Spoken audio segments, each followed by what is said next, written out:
Let me ask you something deeply personal. Have you ever witnessed a tragedy unfold, a preventable disaster, and found yourself consumed by the question, why didn't anyone stop this? Perhaps it was a personal experience, a situation within your own life where intervention was possible, even necessary, but never came. Or maybe it was a headline that gripped your attention, a global event, where the collective failure to act resonated with an unbearable weight. The question lingers a persistent echo, where were they?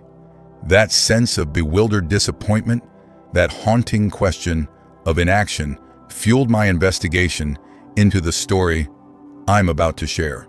We often perceive good and evil as opposites, the battle between the two often occurring on Earth, with ourselves as the ones caught in the crossfire.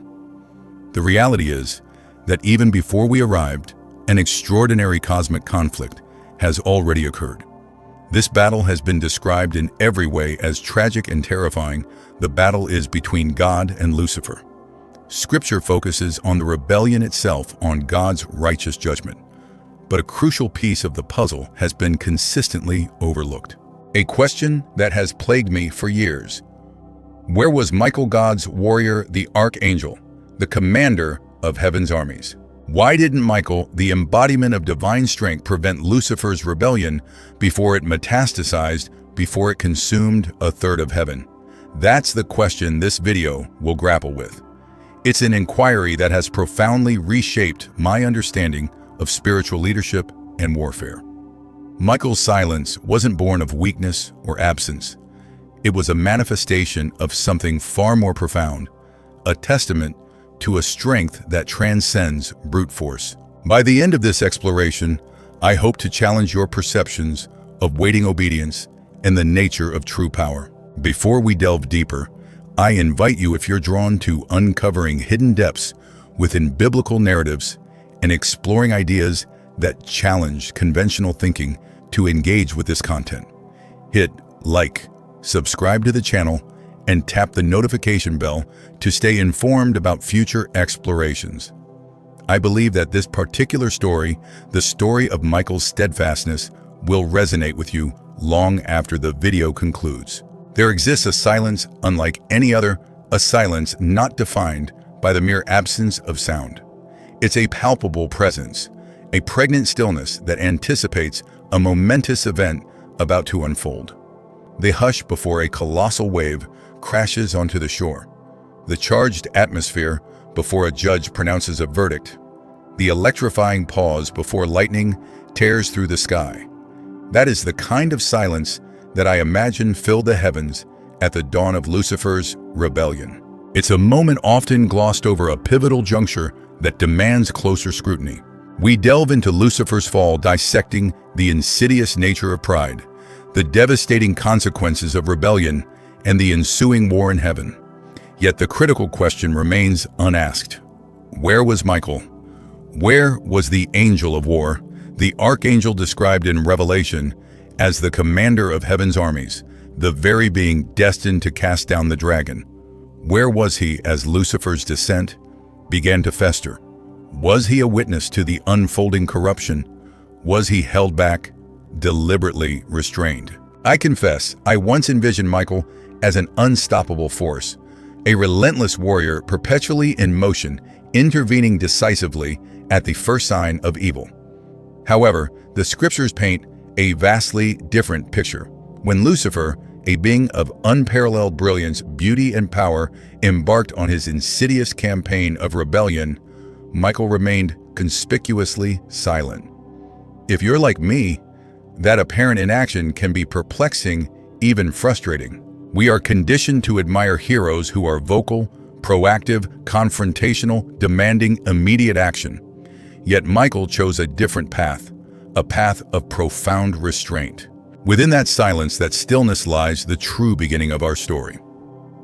Let's rewind, stepping back to a time before Lucifer was synonymous with evil. He was not created as a devil, a serpent, or an enemy. He was an angel, a being of extraordinary magnificence, anointed by God, radiating divine glory. Scripture attests that he was blameless from the moment of his creation until wickedness took root within him. And that wickedness didn't erupt suddenly.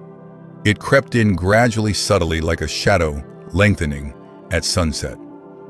Lucifer began to fixate on his own splendor, to bask in his own light, forgetting the ultimate source of his being. Can you envision that subtle shift, the gradual slide from profound awe into insidious arrogance, the transition from fervent worship of God to an insatiable yearning for his throne?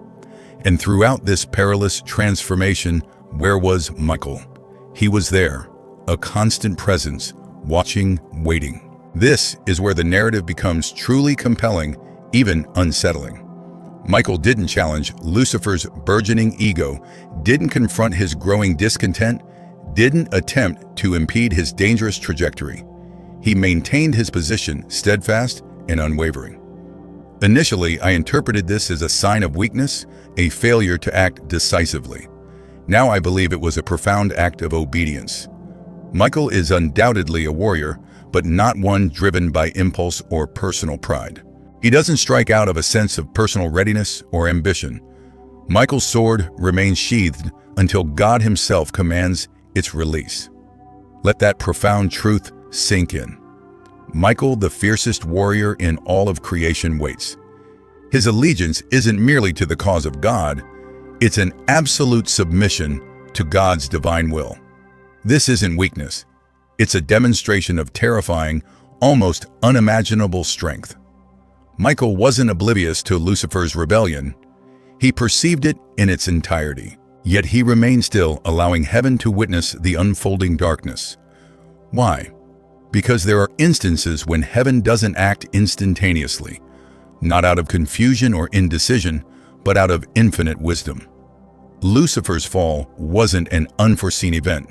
God possessed complete foreknowledge.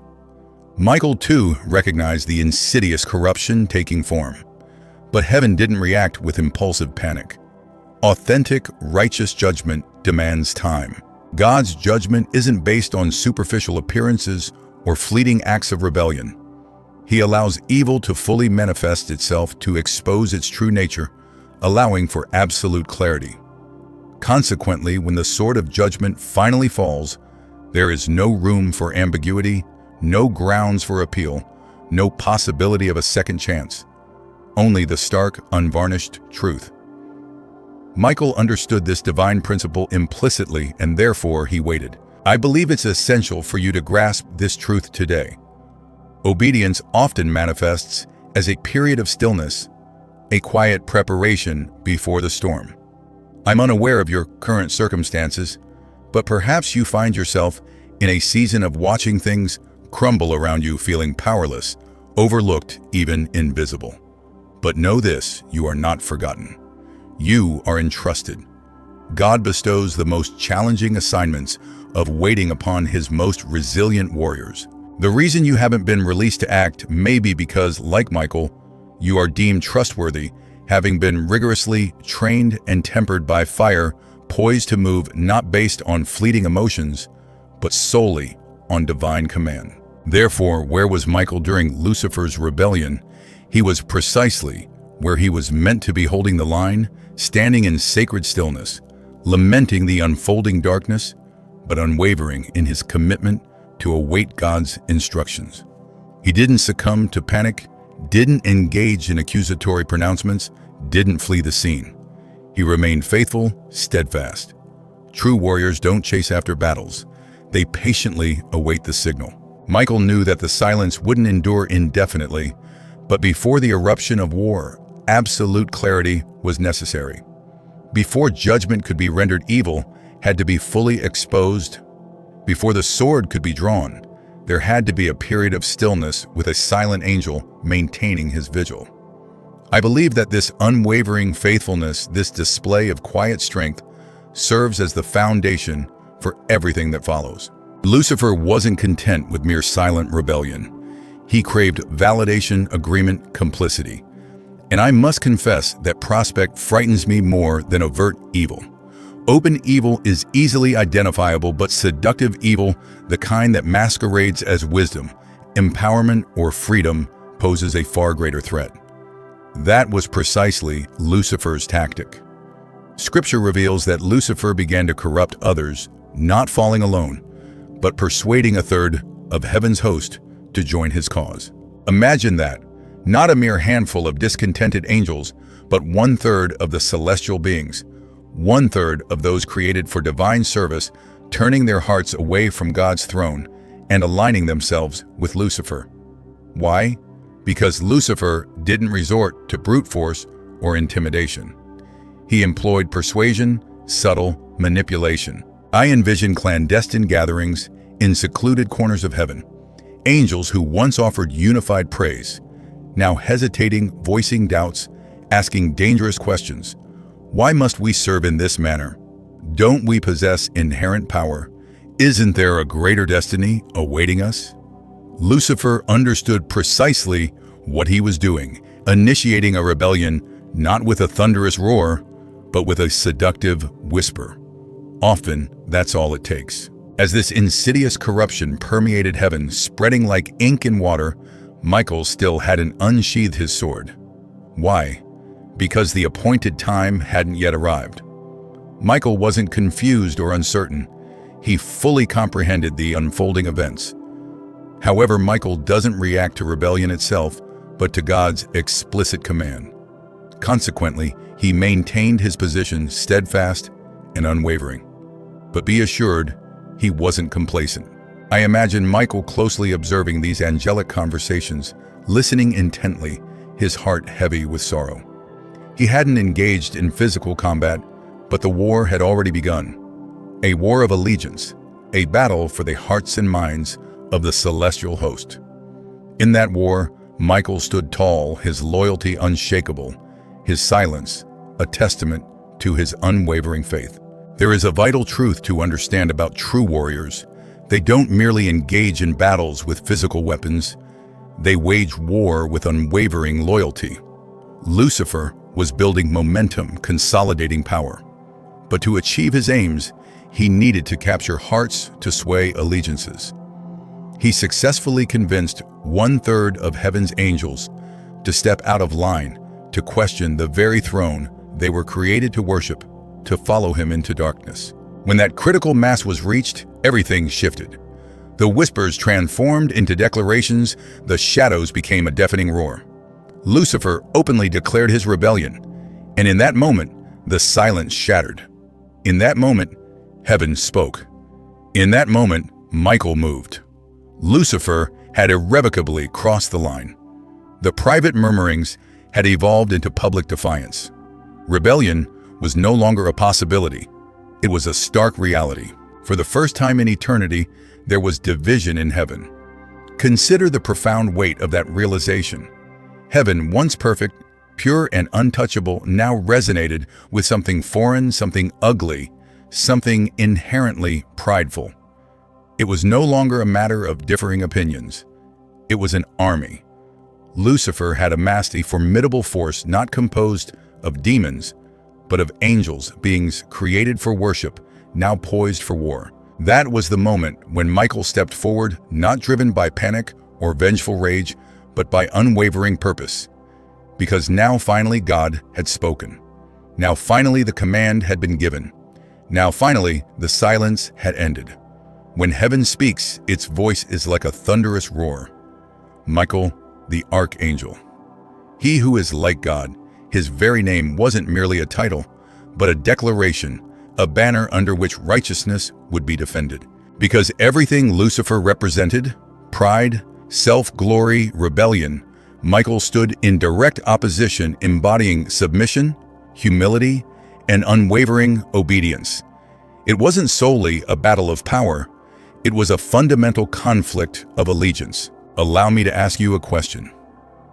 Do you know what it feels like to be summoned by God, not merely asked or nudged, but unequivocally summoned to experience that moment of profound clarity when you know deep within your being that this is the very fight you were created for? That's what Michael felt. He wasn't simply stepping into battle, he was stepping into his divinely ordained purpose. Michael wasn't destined for the background. He was made for this moment. He had been waiting, watching, weeping, and now he was finally ready. I imagine heaven trembling, not in fear, but in anticipation of righteous justice. The hosts of God aligning themselves behind Michael, their numbers beyond comprehension, their weapons forged in celestial light, their armor radiating righteousness. At the very heart of this magnificent army stood Michael, not shouting or posing, but resolute, his sword drawn, his eyes locked on his adversary, his face set like flint. Across from him stood Lucifer, once radiant with divine glory, now twisted by darkness, once a devoted worshiper, now a defiant rebel. Can you feel the sheer weight of that moment? Two beings who once stood side by side in the very presence of God, now poised to collide in a cosmic clash of epic proportions. The Bible doesn't provide a detailed account of the ensuing battle, but it offers sufficient insight to understand its magnitude. Revelation 12 states, "Then war broke out in heaven. Michael and his angels fought against the dragon, and the dragon and his angels fought back." Did you notice that subtle but crucial detail? Michael and his angels fought back, meaning that Lucifer initiated the conflict. He made the first move, drew the first line, raised the first blade. But Michael didn't flinch. He fought not simply with brute force, but with unwavering faith and righteousness. He overcame not because he was louder or angrier, but because he was aligned with heaven. When the cosmic dust settled, Lucifer was defeated, cast down, banished from heaven. His light extinguished, his status shattered, his very name transformed. He was no longer the morning star, but the dragon, the deceiver, the accuser. All of this transpired because one angel stood firm when the moment demanded it. Michael didn't crave applause or recognition. He simply needed a single word from God. Lucifer was defeated, cast out, banished from heaven like a bolt of lightning. Michael, victorious and unshaken, remained standing in the presence of God. This wasn't the end, however. It was merely the beginning of something deeper, something far darker. While Lucifer lost his place in heaven, he wasn't destroyed. He fell, but he didn't cease fighting. Where did he fall? Here to earth. You can sense it, can't you? That pervasive tension that permeates our lives. The unseen battles, the persistent confusion, the insidious temptation, the overwhelming pain, the nagging feeling that there's far more occurring behind the veil of what we perceive. That's not merely your imagination. It's the fallout, the consequence of heaven's adversary making earth his battleground. Revelation declares, "Woe to the earth and the sea, because the devil has gone down to you. He is filled with fury, because he knows that his time is short." Let that sobering truth sink in. Lucifer knows his time is limited. He's not engaging in frivolous games. He's desperate, aggressive, cunning. He's not attempting to storm the gates. He's whispering again, just as he did in heaven. But now, his target is you and me. This is where the story becomes intensely personal. Even though Lucifer was cast out of heaven, the war didn't remain confined to the celestial realm. It spilled over, engulfing our world. We, you and I, were born into this ongoing conflict. We aren't neutral observers. We are active participants in the unfolding narrative. Therefore, where is Michael now? Where is the great Archangel in our time of need? That's the burning question, isn't it? We witness Satan's influence, feel his attacks, observe the rising darkness in the world, and sometimes we want to cry out, "God, where is your army now? Where is Michael? Where is the warrior who can defend us?" Here's what I believe: Michael has never abandoned the fight. Just because we don't see him doesn't mean he isn't actively engaged. Daniel 10 offers us a glimpse behind the veil. The prophet Daniel prays, but the answer is delayed. For 21 days, he hears nothing. Then an angel appears, explaining, "The prince of the Persian kingdom resisted me for 21 days. Then Michael, one of the chief princes, came to help me." Michael came to help. That means Michael wasn't idly resting in heaven. He was actively moving, fighting in realms beyond our comprehension. It astounds me because it suggests that while we are struggling, Wondering if heaven remains silent, Michael may be engaged in a fierce battle against darkness on our behalf. He is still obeying, still serving, still fighting under God's authority. But now in the shadows, in unseen places, in the silence between our prayers and the answers we seek. This raises a profound question that I want to pose to you. What if the delay in your breakthrough isn't a sign of denial, but a manifestation of spiritual warfare? What if the reason your prayers haven't been answered isn't because God hasn't heard you, but because Michael is still overcoming enemy resistance to deliver them? Consider the magnitude of that possibility. Reflect on how fiercely heaven is fighting for you. Michael may not always appear in blazing armor or with thunder echoing behind him, but the battle remains undeniably real. Michael's role is ongoing. He isn't a retired angel, a one-time warrior. He is and always has been a guardian of God's people. Revelation 12:7 captures a pivotal moment, but Daniel 10 reveals an ongoing movement, a continuous reminder that angels still wage war on our behalf, still defend, still protect, still obey the will of the Most High. Therefore, the next time you feel besieged, the next time you encounter resistance, don't automatically assume that God is ignoring you. Perhaps, just perhaps, Michael is fighting for you in unseen realms. If this exploration has stirred something within you, if it has provided a fresh perspective on the ongoing battle, I invite you to share your thoughts in the comments. What aspect of this story resonated with you the most? And please remember to like this video, subscribe to the channel, and click the notification bell to stay informed about future content. When the Great Rebellion split the heavens, Michael did not answer with fire. He did not roar or raise his sword in rage.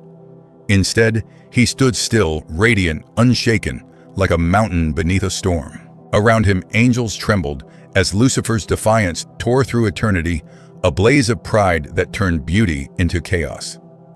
But Michael, the Archangel of Order, waited. Not because he was uncertain, but because he knew the deepest truth of heaven timing belongs to God, not to the mightiest of his servants. There were no war drums that night, no fanfare of divine power, only a gathering silence, heavy and electric, as if the cosmos itself held its breath. Michael's army formed behind him, loyal, steadfast, ready to defend the throne. But he did not move until the command came.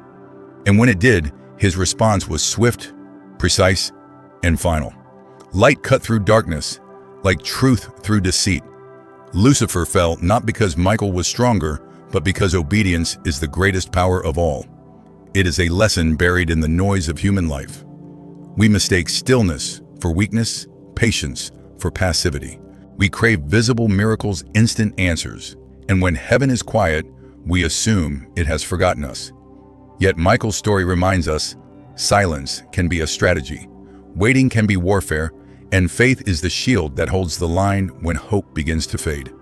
In the unseen realms, battles still rage, not of swords and flames, but of faith and endurance. Perhaps your own silence, your own long waiting is part of that same divine rhythm. Do not mistake delay for neglect. The same power that once stood between heaven and chaos still stands beside you. Because sometimes victory does not come with thunder. It comes with a whisper, the quiet triumph of those who refuse to fall when everything else does. So as we've explored today, Michael's silence during Lucifer's rebellion wasn't inaction, but a profound act of obedience and a testament to the power of waiting on divine timing. It's a reminder that true strength often lies in stillness, and that even in our own seasons of apparent silence, we are not forgotten, but potentially poised for a breakthrough guided by unwavering faith. I really hope this deep dive into Michael's story has resonated with you and perhaps shifted your perspective on spiritual leadership and warfare. I'd absolutely love to hear your thoughts. What part of this exploration struck a chord with you? Do you have any questions or insights you'd like to share? Jump down to the comments below and let's get a conversation going. And of course, if you found this content thought-provoking and inspiring, please consider subscribing to the channel. We'll be diving even deeper into this narrative in part 2, and you definitely won't want to miss it. Hit that subscribe button and the notification bell so you're among the first to know when the next installment is released, along with all our future explorations of hidden truths and powerful messages. See you there.